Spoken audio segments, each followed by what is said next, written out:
Hey guys, welcome back to my channel, and it's Stacy here. And if this is your first time stopping by, please make sure you hit the subscribe button below and also turn on the notification bell so that you will be notified every time I upload a new video. And if you're returning, thank you so much. I really appreciate you guys, all my new subscribers. Thank you so much, and I'm so grateful. So lately I've been receiving a lot of complaints, both online and offline, of people telling me their hair is always dry no matter what they do. So yeah, I decided to come on here to talk about hair porosity, which is something a lot of us don't know about and some of us really neglect. It's very important for you to know your hair porosity before you take the next step in taking care of your hair. If you don't know your hair porosity, it will be so hard for you to be able to treat your hair right. Most of the times when people tell me their hair is not growing, it's always at the same length, I always emphasize on the importance of moisture. Natural hair needs a lot of moisture. Some get it and some don't get it. Some will tell me that they spritz their hair with water every night, seal it with an oil and all of that, but that still doesn't help them. Their hair is always dry. This led me to find out if they actually know their hair porosity, and I found out that most people don't even know what hair porosity is. They don't even understand what the hair porosity is. So yeah, today I'm here to talk about all of that. So what is hair porosity? It is simply how well your hair absorbs and retains moisture. So you need to know if your hair can easily absorb moisture or not, and if it does absorb the moisture, does it retain it or does it lose it easily? So those are all the factors that you need to know. So knowing this is more important than knowing your hair type. I know these days a lot of us focus on hair typing like 4A, 4B, 4C, 3C, whatever, but yeah, hair porosity is more important than that because that's what's going to guide you on how to take care of your hair. Moving on, the three types of porosity. We have the low porosity, the medium porosity, and then the high porosity hair. I'm going to begin talking about the low porosity hair. So with low porosity hair, the cuticles are very closed and compact, and it's so hard to get water into them. But once the water is in, it's difficult for it to leave because obviously the cuticles are closed. Now let's look at some common characteristics of low porosity hair. A common characteristic of low porosity hair is product buildup, which means that the products you apply to your hair do not penetrate, they just sit on top of the hair, and over time it leads to product buildup. Low porosity hair takes a longer time to get dry. That's once the moisture is in, it takes a very long time to get dry. You guys must have seen in most of my videos I complain my hair takes like 5 days to get dry if I do a kind of wash and go and all of that. It takes a very long time unless I have to sit under a dryer. Now this leads us to the next question. How do you take care of low porosity hair? First, you need to apply heat to your hair when you're deep conditioning or applying certain products to your hair.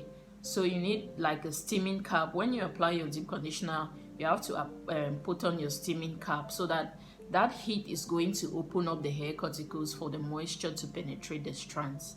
So low porosity hair needs a lot of heat, or maybe not a lot, but low porosity hair needs heat. Secondly, you want to make sure that you're not very heavy-handed with products. That you don't apply too much product on your hair because that is going to lead to product buildup, as the excess product will just end up sitting on your hair. Also, before applying products to your hair, you want to make sure you spritz your hair with warm water before you apply the product, so that the warm water is going to obviously open the hair cuticles for the product you're applying to penetrate. If you're applying your product on dry hair, it's not going to do anything for your hair because like the moisture is not going to penetrate, it's just going to sit on your hair. So if you have low porosity hair, please do make sure that you try as much as possible to spritz your hair with warm water before you proceed to applying your products. And lastly, you need to really make sure that you detox and clarify your hair and scalp, because like we said before, low porosity hair is very prone to product buildup. And once products are built up on your hair, it's difficult for products or new products to get in. So like you end up experiencing a lot of dryness and breakage and all of that. So you want to make sure you clarify your hair and scalp like once a week. I don't mind once a week, like really clarify your hair. Or when you feel like you're having a lot of product buildup, you need to clarify your hair and scalp To clarify or detox your hair, you can use apple cider vinegar or sulfate shampoo. I know some people are against sulfate shampoo. This is a very long topic for another day, but yeah, you can use apple cider vinegar, you can use bentonite clay, rasul clay, or any other clay mask to detox your hair. You can also use sulfate shampoo if you have no issues with that. Now moving on, the second hair porosity type is the medium porosity. So for these people, they don't really have an issue because their hair can easily absorb moisture and also can easily retain it. Like their hair can absorb and retain moisture, so they don't really have any worry in this world when it comes to hair care and all that. So yeah, they are the lucky ones. So they can basically do whatever they want with their hair. Their hair can easily absorb and retain moisture. Medium porosity hair can hold styles very well as hair dye or color as compared to other hair types. That's the high and the low. There's really not much to say about medium porosity hair, so let's move on to the last hair porosity type, which is the high porosity hair type. So with high porosity hair, it's a complete opposite of low porosity hair.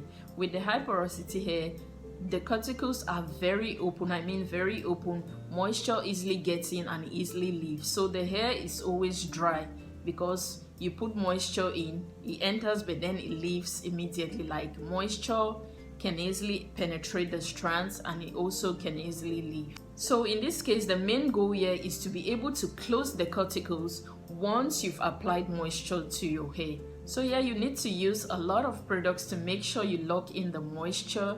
And also yeah, the LOC method is highly recommended to lock in the moisture.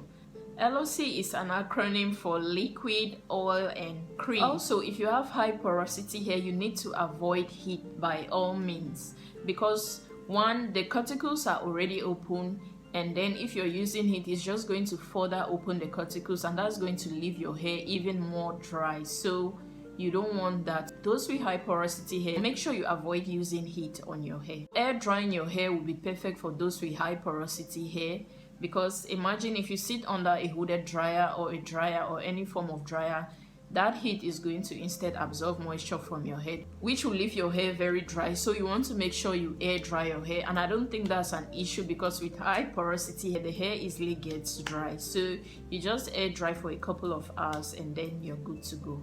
Also, if you have high porosity hair, it's good to close your cuticles with cold water. So it's advisable for you to wash your hair with cold water. So yeah, high porosity hair is cold water friendly. And finally, with high porosity hair, you need to use heavier oils like jojoba oil, castor oil, just to close the hair cuticles. This is in contrast with the low porosity hair, where you're supposed to use lighter oils, because if you're going to use heavier oils, it's going to lead to build-up, and that's not good. So you have to remember that with low porosity hair, you're using lighter oils, and with high porosity hair, you're using heavier oils. So we've come to the last part of this video, which is how do you know your hair porosity? How are you able to determine your hair porosity? So there are a couple of ways that you could know your hair porosity. I'm just going to share a few with you. So the first test of hair porosity I'll be doing will be the water test. With the water test, you just need to get a spray bottle like this, and then you spritz water on your hair.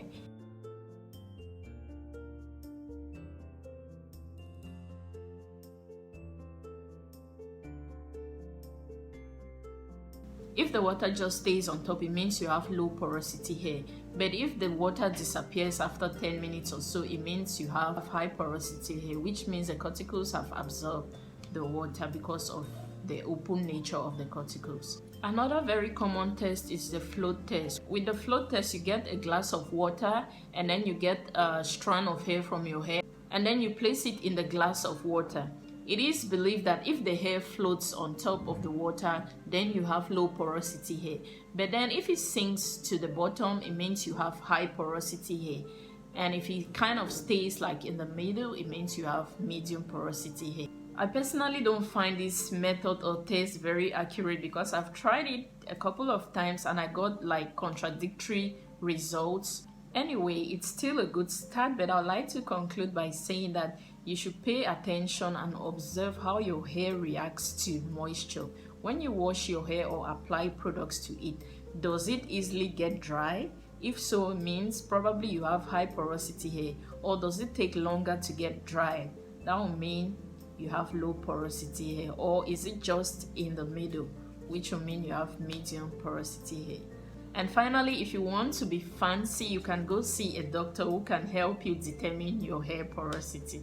So yeah, we've come to the end of the video. I hope this video really helped you understand what hair porosity is and how you should take care of the different porosity hair types. This is going to really help you improve your moisture gain, and that issue of breakage is going to go away because our hair mostly breaks when it's very dry. And if you don't know how to moisturize your hair properly, then your hair will still continue to break. You might have low porosity hair and then you're treating it like high porosity hair, or vice versa. So you need to know exactly what your hair porosity is in order to be able to moisturize your hair properly. Thank you guys for watching this video till the end. I hope you enjoyed it. If you're yet to subscribe to my channel, please do so now. Hit the subscribe button below and also turn on the notification bell so that you'll be the first to be notified when I upload a new video.